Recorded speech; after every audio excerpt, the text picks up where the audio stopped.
காட்டுக்கோயிலில் மாரி குரங்குடன் விளையாடிக் கொண்டிருந்த பரிமளாவை பலவந்தமாக அடித்து இழுத்து சென்று கற்பழிக்க முயன்றான் முத்து. தன் வாழ்க்கை இந்த மிருகத்திடம் மாட்டி இன்றோடு முடியப் போகிறது என்று கலங்கியபடியே மயக்க நிலைக்கு சென்றாள் பரிமளா. அவள் மனது இந்திரதேவை நினைத்தது.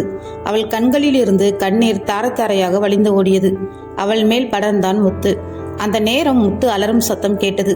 பரிமளா என்று பதறியபடியே அவளை தூக்கினான் இந்திரதேவ். அவன் குரலை கேட்ட பரிமளா வந்துட்டீங்களா என்று முணங்கியபடியே பருந்திடமிருந்து தப்பித்து தாய் பிறவையிடம் அண்டும் கோழி குஞ்சாய் நடுங்கிக் கொண்டே அவன் சட்டையை பிடித்து கொண்டு மார்பில் சாய்ந்தாள் பரிமளா. நிம்மதியுடன் மயக்க நிலைக்கு சென்றாள். மயக்க நிலையிலும் அவள் உடம்பு நடுங்கிக் கொண்டே இருந்தது. அவளை தூக்கி தன் மார்போடு அணைத்தான் இந்திரதேவ். அவன் தலையில் பின்னாடி கட்டையால் அடித்தான் முத்து.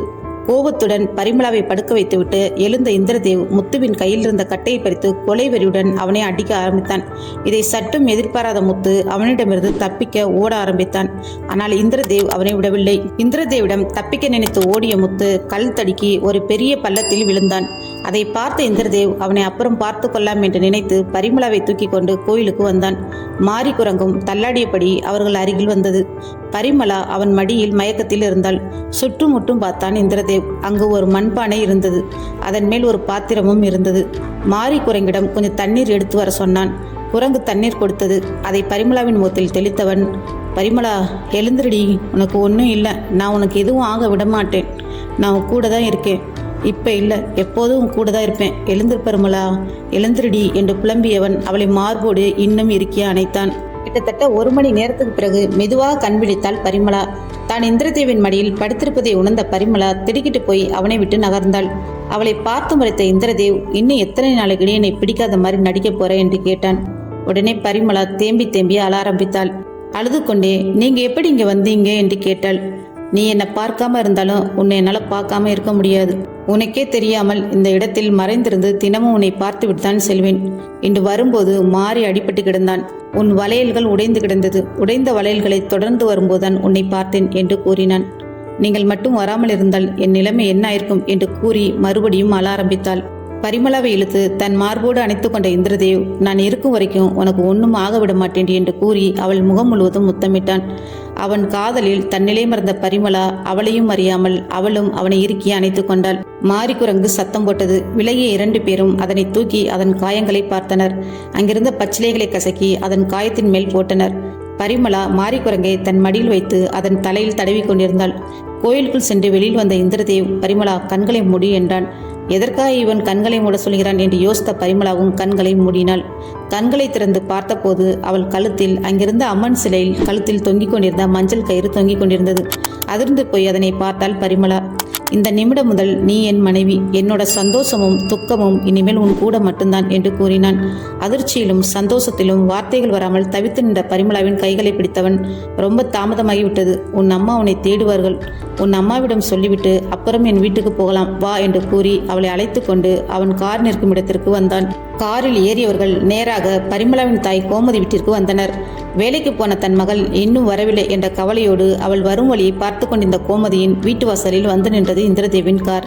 காரை வித்தியாசமாக பார்த்தவர் காரில் இருந்து இறங்கிய தன் மகளின் கழுத்தை பார்த்து அதிர்ந்து போய் நின்றார்.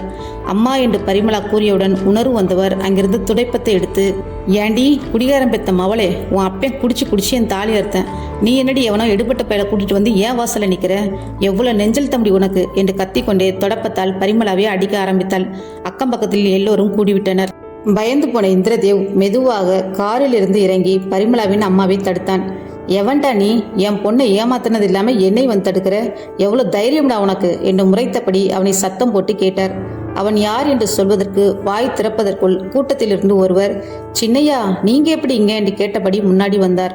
அவர் பெயர் முருகதாஸ், டீத்தூள் ஃபேக்டரியில் வேலை செய்பவர். அவரை அடையாளம் கண்டு கொண்ட இந்திரதேவ், முருகதாஸ் நீங்க இங்கதான் இருக்கீங்களா என்று கேட்டான்.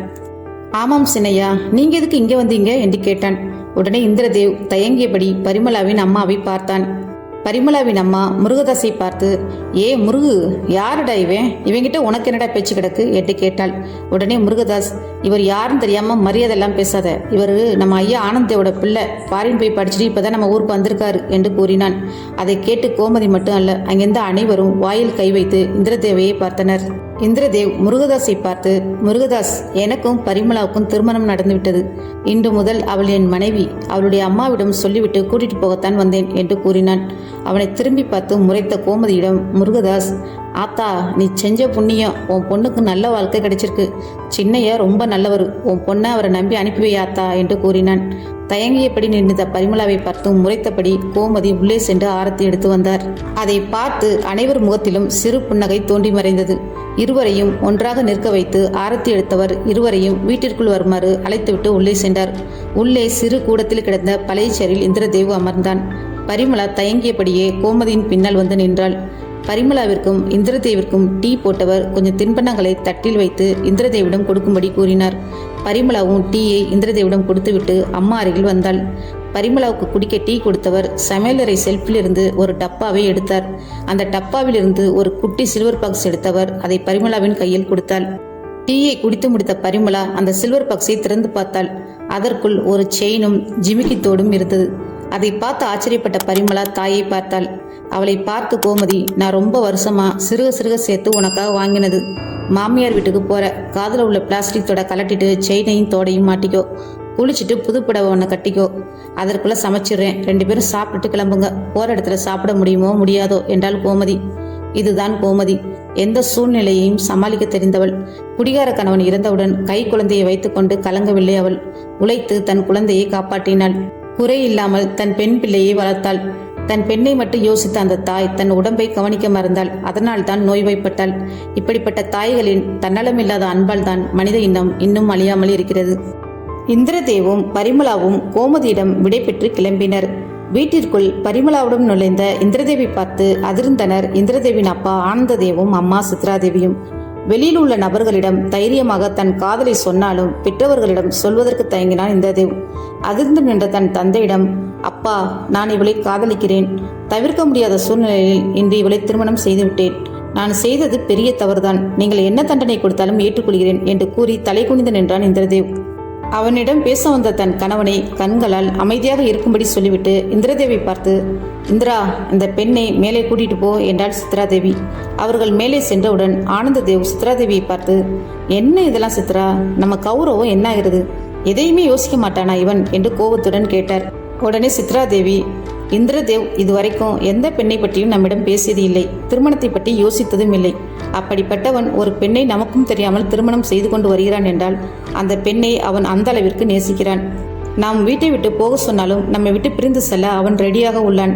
இந்த விஷயத்தில் நாம் அதிகமாக தலையிட்டால் நம் குடும்ப கௌரவம் இன்னும் அதிகமாக பாதிக்கத்தான் செய்யும். எல்லோருடைய நிம்மதியும் போகும் என்றாள். அதை கேட்டு ஆனந்தேவ், அதற்காக இந்த பெண்ணை இப்படியே வீட்டில் வைத்துக் கொள்ள முடியுமா என்று கேட்டார். அதற்கு சித்ரா, நம்ம குடும்ப ஜோசியரை வர சொல்லுங்க. ஒரு நல்ல நாள் குறித்து ஊர் அறிய 2 பேருக்கும் திருமணம் செய்து வைப்போம் என்று கூறி இந்த பிரச்சனைக்கு ஒரு முடிவு வைத்தார். அந்த வாரத்திலேயே ஒரு நல்ல நாள் குறிக்கப்பட்டு ஆடம்பரமாக இல்லாவிட்டாலும் உறவுகளை அழைத்து அவர்கள் முன்னாடி பரிமளாவின் கழுத்தில் தாலியை கட்டினான் இந்திரதேவ். நாட்கள் நகர்ந்தன. இந்திரதேவின் முகத்தில் இருந்த மகிழ்ச்சியையும் திருப்தியையும் பார்த்து பெற்றவர்களும் நிம்மதியடைந்தனர். பரிமளா அங்கே எல்லோருக்கும் பிடித்த மருமகளாகிவிட்டாள். இந்திரதேவ் பரிமளாவின் சந்தோஷமான இல்லற வாழ்க்கைக்கு அடையாளமாக ருத்ரதேவ் பிறந்தான். ருத்ரதேவ் 6 மாத குழந்தையாக இருக்கும்போது மலை உச்சியில் இருக்கும் அவர்களின் குலதெய்வ வழிபாட்டிற்கு குடும்பத்தோடு சென்றனர். மலை உச்சியில் பனி அதிகமாக இருக்கும். 6 மாத குழந்தை தாங்க மாட்டான் என்பதால் பரிமளாவையும் குழந்தையும் விட்டுவிட்டு மற்ற அனைவரும் வேலைக்காரர்களோடு சாமி வழிபாட்டிற்கு சென்றனர். வாசலில் ஒரு செக்யூரிட்டி மட்டும் இருந்தார். செக்யூரிட்டியை கவனமாக பார்த்துக் கொள்ளுமாறு சொல்லிவிட்டு பெற்றோர்களோடு குலதெய்வ வழிபாட்டிற்கு சென்றான் இந்திரதேவ். வழிபாட்டை முடித்து வீட்டில் வந்து பார்த்தால் அங்கு பரிமளா இல்லை. 6 மாத குழந்தை மட்டும் பசியால் அழுது அழுது மயங்கி போயிருந்தான். கூடத்தில் ஒரு டேபிள் மேல் பரிமளா ஒரு கடிதம் எழுதி வைத்திருந்தாள். அதில், எனக்கு உங்களோடு வாழ பிடிக்கவில்லை. நான் முத்துவை முன்னாடி காதலித்தேன். இப்போது அவனோடு செல்கிறேன். என்னை தேட வேண்டாம் என்று எழுதியிருந்தது. அடுத்து நடந்தது என்ன தெரிந்து கொள்ள சேனலை சப்ஸ்கிரைப் பண்ணுங்க, லைக் பண்ணுங்க, கமெண்ட் பண்ணுங்க. அடுத்த எபிசோடு விரைவில்.